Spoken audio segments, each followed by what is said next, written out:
Welcome to Asia Live today. Today we head to our France 24 bureau in Beijing, where we join our correspondent, Rebecca Hume. Hello, Rebecca. Tell us what's making the headlines in the Chinese press and media today. Well, we have the Global Times here first, and the headline is just reading here. It's talking about Obama. It's saying that he is afraid to start airstrikes with Damascus. Just above the headline, it's reading that he hasn't got the backing of other countries and that he's also hasn't yet got the backing of Congress. Now, this Global Times story, it quotes, well, it's using a metaphor to describe Obama here. It's saying that Obama is blinking, meaning that he is hesitating over his decision. And they're saying that he can't keep his eyes open. They're saying it's weakening American foreign policy. It's rather making them look bad. They've even quoted the Russian government and Putin. Putin is making fun of Obama, saying that as a Nobel Peace Prize winner, he's saying he's ready to go to war. And Rebecca, in addition to the Chinese attacking what they call Obama's weakness over action in Syria, the Chinese press are talking about a high-profile corruption case there, aren't they? They are indeed. This is coming from the China Daily here. This is the other English-speaking language newspaper. Now, it's talking about the dismissal of another top official. That's Jiang Jiemin, who was the head of the commission which oversees all of the state-owned enterprises here in China. So a very, very leading figure. He's been dismissed on corruption, and this comes just days after the national security chief was also dismissed for corruption. Now, what's interesting here is the national security chief was very close, one of Bo Xilai's closest aides, Bo Xilai being the Chongqing chief who was on trial just last week for corruption. So it's very interesting to see what's going on here. It's very much this corruption crackdown seems to be a political process which is securing Xi Jinping and the government's position quite tightly. OK, well, thank you for the press review. Finally, you've got a report on a very serious problem in China, and that is desertification in Inner Mongolia. Tell us more about that. Indeed, well, one of China's biggest problems is how to produce electricity without sacrificing the environment. Now, according to a Greenpeace report in Inner Mongolia, desertification through coal extraction and processing is rampant. It's really a huge problem, in particular along the Wulan-Mulun River.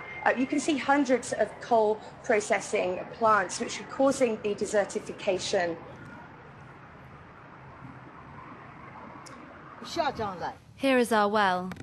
There used to be plenty of water, as well as 10 meters deep. Now it's totally dry. To access water, the government had to dig a well at 150 metres, but that was not deep enough. The shortage has disrupted Mr. and Mrs. Wulang's raising of their livestock.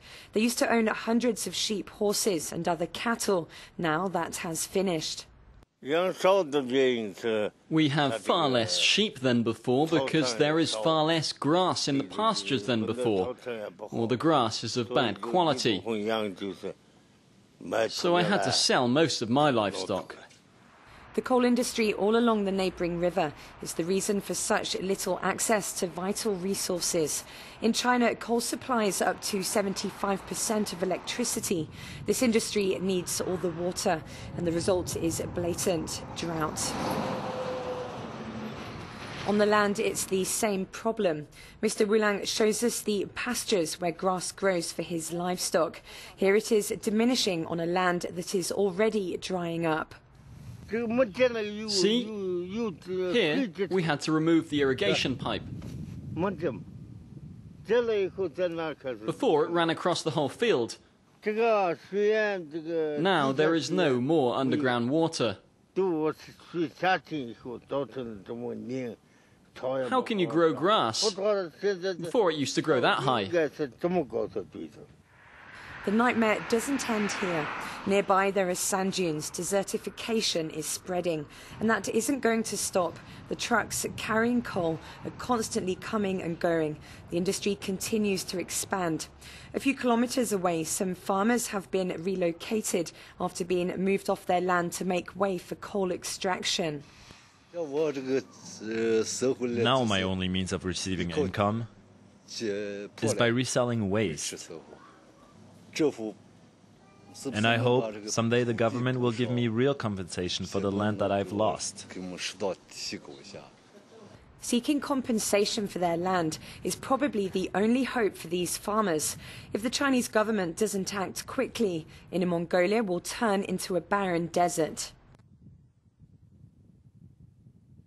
So, Rebecca, why is this desertification continuing despite the government's promises?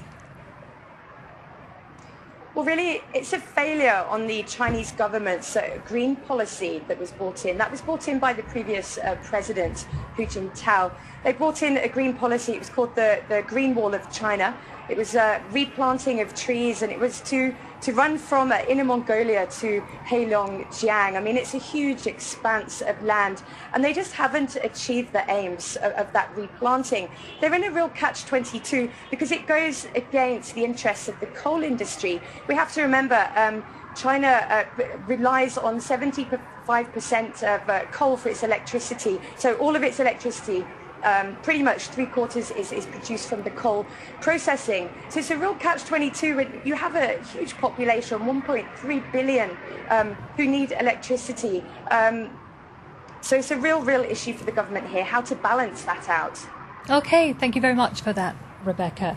That was Rebecca Hume there with today's Asia Live from Beijing.